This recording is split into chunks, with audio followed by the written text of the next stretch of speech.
মশাইকে দেখে আপনাদের ভয় লাগছে না? এই বয়স্ক মানুষগুলো তো নিশ্চয়ই ভয় পাচ্ছে যে ধরে আমাদেরকে বিয়ে না দিয়ে দেয়, সংসার ভেঙে দেবে একদম। বয়স্ক মানুষগুলো এরকম ভাবছে। সত্যি আমিও দেখে ভয় পেয়ে গেছি ঘটককে। সত্যিই মনে হচ্ছে একজন যোগ্য ঘটক বিয়ে পড়াতে পারবে।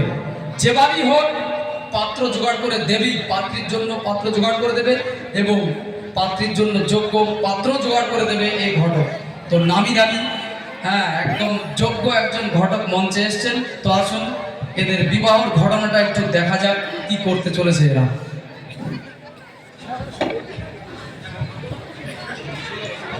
কি চিন্তা করছেন এই বয়সে? আর বলো না ভাই, বড় মেয়েটার বিবাহ দেব, তেমন কোনো ছেলেও পাচ্ছি না। যদিও বা দু একটা ছেলে পাচ্ছি, কিন্তু তারা এত বড় বড় দাবি দেবা করছে ভাই, যে আমার সাধ্যের বাইরে। সেদিনকেও একটা ছেলে দেখলাম, দেখে তো মনে হলো খুবই দিনদার ধার্মিক, কিন্তু যখন বিবাহের জন্য কথাবার্তা বললাম ভাই, তারা এত কিছু দাবি দেওয়া করলো। বাড়ির আসবাবপত্র, ফার্নিচারও একটা বাড়ি, যা শুনে আমার মাথা ঘুরে গেল ভাই। সময়কাল যা চলছে ভাই, মেয়ের বিয়ে দিয়া বলবো তাই, আর আমরা চিন্তাটাও তেমন স্বাভাবিক। ভাই, আপনার হাতে কোনো ভালো ছেলে আছে?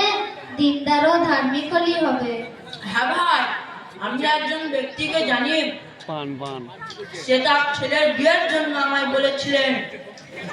আপনি যদি বলেন আমি তার সাথে কথা বলে দেখবো। ঠিক আছে ভাই, তাহলে তাই বলো।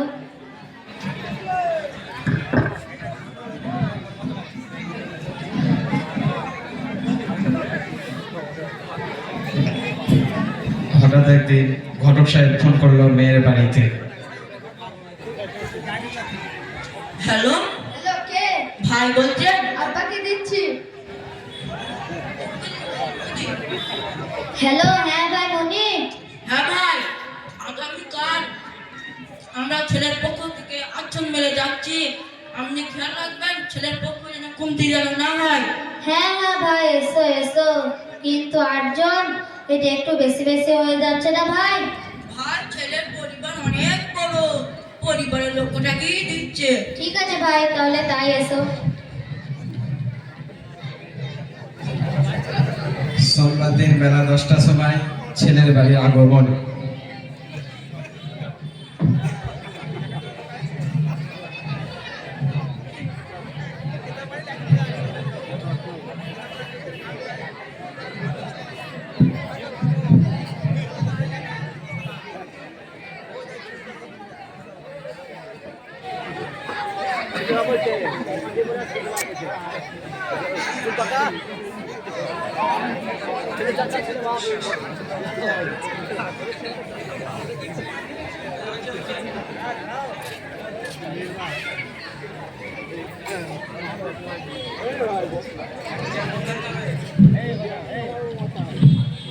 মেয়ের বাড়ির ব্যবস্থাপনা, সর্বপ্রথম জুস, তারপরে ফলমাকড়ের নাস্তা ইত্যাদি, তারপরে লুচি মিষ্টি নাস্তা ইত্যাদি, তারপরে খাসির মাংসের বিরিয়ানি ও 7 আপ, পাঁপড়, দই ইত্যাদি ইত্যাদি।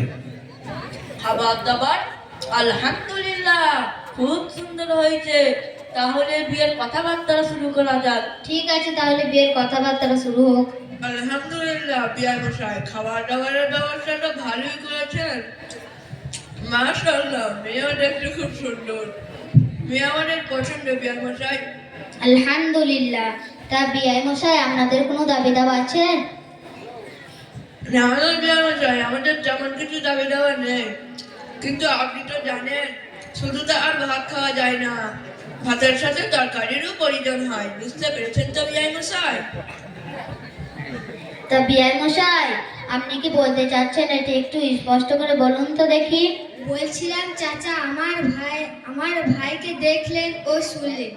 আমার ভাই 5 ওয়াক্ত নামাজ পড়ে, রোজাও রাখে, মাঝে মাঝে তাহাজ্জুদ পড়ে, দান খয়রাত করে।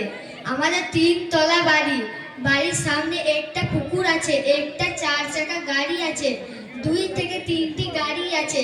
আমাদের সেরকম কিছু দাবি দাবা নেই।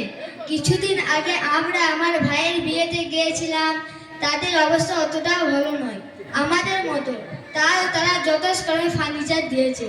এসি, ওয়াশিং মেশিন, শোকেস ইত্যাদি এক কথায় ঘর ভর্তি ফার্নিচার দিয়েছে।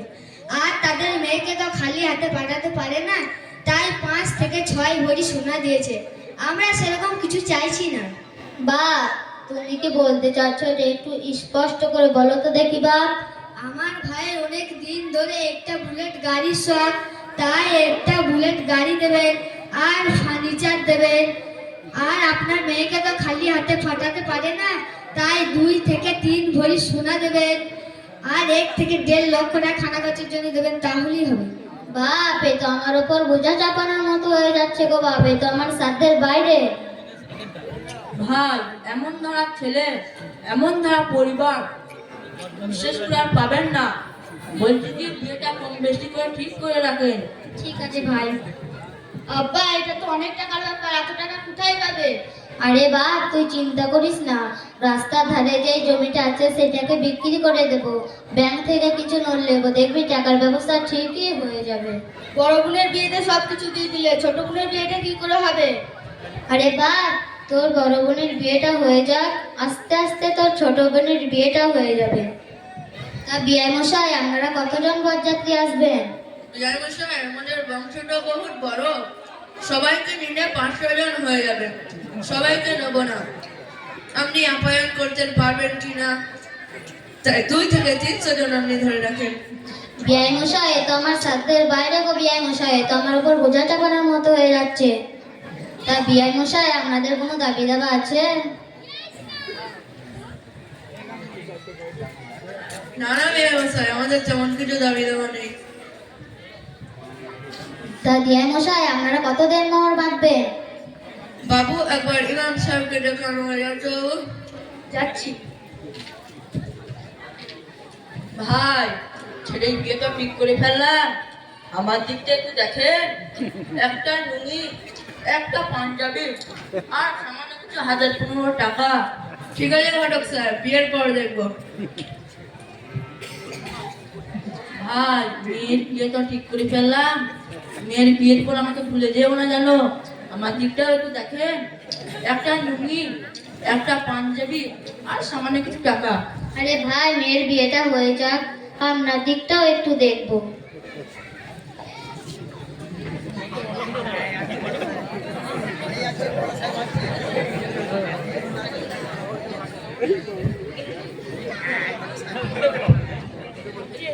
আসসালামু আলাইকুম ওয়া রাহমাতুল্লাহি ওয়া বারাকাতুহু। ওয়ালাইকুম আসসালাম ওয়া রাহমাতুল্লাহি ওয়া বারাকাতুহু। বাবু, তো উঠে আজ মাওলানা সাহেবকে বসতে দে।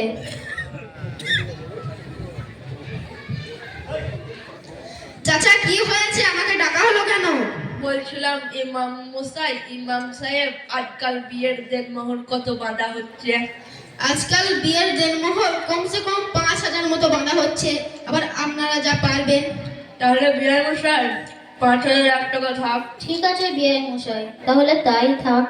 চাচা, আপনাদের কি বিয়ে ঠিক হয়ে গেছে? হ্যাঁ ইমাম সাহেব, বিয়ে ঠিক হয়ে গেছে। ঘটক মশাই, আপনি এখানেও? হ্যাঁ ইমাম সাহেব, আমি এখানেও, এটাই তো আমার কাজ। আপনি যে এই কাজটা করেন, আপনাকে কেউ গালমন্দ করে না? বিয়েতে যখন সুখ হয় আমাকে তখন সবাই ভুলে যায়, আর যখন দুঃখ হয় আমাকে গালমন্দও করে সবাই। দেনা পাওনা কিছু আছে নাকি? হ্যাঁ ইমাম সাহেব, দিচ্ছে একটা বুলেট গাড়ি, 2 টাকা আয় বলিস না, ঘরের আসবাবপত্র আর 1 থেকে 1.5 লক্ষ টাকা, এই সামান্য কিছু দিচ্ছে। এত কিছু দেনা পাওনা, আবার বলছেন সামান্য কিছু? তাহলে আপনি কি বলতে চাইছেন ইমাম সাহেব? বিয়েতে কি বরযাত্রী জায়েজ নেই, লেনদেন ঠিক নয়? তাহলে কি মেয়েকে ছেলের বাড়িতে খালি হাতে পাঠিয়ে দেবে?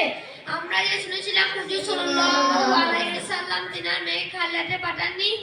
এটা তো মাসলের ব্যাপার, আমার অত জানা নেই। আমার পরিচিত একটা মুফতি সাহেব আছে, তাকে আমি ফোন করে দিচ্ছি।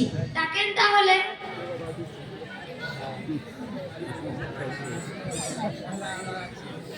হ্যালো, আসসালামু আলাইকুম। ওয়ালাইকুম আসসালাম। কে মুফতি সাহেব বলছেন? হ্যাঁ জি, কেন? কি করছেন? আমি এখন মাসায় ক্লাস নিয়ে বসে আছি। আমাদের পাড়ায় একবার আসতে পারবেন? এক্ষুনি? হ্যাঁ, এক্ষুনি এলে ভালো হতো। ঠিক আছে, তাহলে জি যাচ্ছি। ঠিক আছে, তাহলে আমি এগিয়ে যাচ্ছি। আসুন।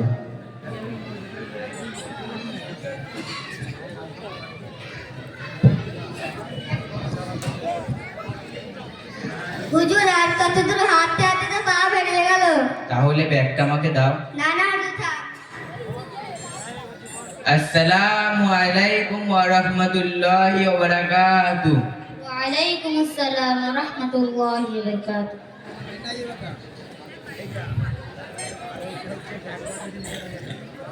বাবু তো উঠো বস, মুফতি সাহেবকে বসতে দে। আমাকে ডাকা হলো কেন? বলছিলাম মুফতি সাহেব, আপনার কাছে কিছু মহারাজ জানা ছিল। মেয়েদের কি বরযাত্রী জায়েজ আছে? প্রজাবিতে বরযাত্রী যাওয়া জায়েজ নেই। ছেলের সঙ্গে বাড়ির 2-4 জন গিয়ে বিয়ে পড়িয়ে নিয়ে আসা, এটাই উত্তম পন্থা। আজকাল আমরা লোক দেখানোর জন্য, নিজেকে গর্ববোধ করার জন্য মেয়ের বাপের ওপর চাপ সৃষ্টি করি। যেমন 200 জন বরযাত্রী বলে 300 জন বরযাত্রী নিয়ে যায়। এগুলো গায়ক ইসলামের পদ্ধতি। ইসলামে এর কোনো ভিত্তি নেই। নবী সাল্লাল্লাহু আলাইহি ওয়াসাল্লাম এবং সাহাবা তিনাদের কাছ থেকে কোনো প্রমাণিত পাওয়া যায় না যে তিনারা বরযাত্রী নিয়ে গিয়েছিলেন। তাহলে মুফতি সাহেব, তাতে কি পণ চাওয়া জায়েজ আছে? ফতোয়ায়ে কাসেমিয়া 12 নম্বর ফাউন্ডে 606 নম্বর পৃষ্ঠায় লেখা আছে যে পণ চাওয়া নাজায়েজ বা হারাম। কিন্তু কেউ যদি তার মেয়েকে খুশি খুশিভাবে কিছু দিতে চায় তবে সেটি ভালো। যেমন নবী সাল্লাল্লাহু আলাইহি ওয়াসাল্লাম তার মেয়ে হযরত ফাতেমা রাদিয়াল্লাহু আনহা তিনাকে 2টি চাদর, 1টি কম্বল, 1টি লেপ এবং 1টি পানি ভরা কলসি দিয়েছিলেন। তাই কেউ যদি তার মেয়েকে খুশি খুশিভাবে কিছু দিতে চায় তবে সেটি ভালো দিতে পারে, কিন্তু দেখতে হবে যে মেয়ের বাপের ওপর যেন চাপ সৃষ্টি না করা হয়। আর এর ভালো পদ্ধতি হচ্ছে যে বিয়ের সময় না দিয়ে বিয়ের পরে যখন মেয়েকে বিদায় দেওয়া হবে সেই সময় দেওয়া। তাহলে মুফতি সাহেব, বিয়ের সুন্নত তরিকাটা একবার বলে দিন। বিয়ের সুন্নত পদ্ধতি হচ্ছে যে যত সরলভাবে হবে, কম খরচে হবে, দিনদারের দিকে লক্ষ্য রাখতে হবে এবং মসজিদে বিয়ে পড়ানো হবে।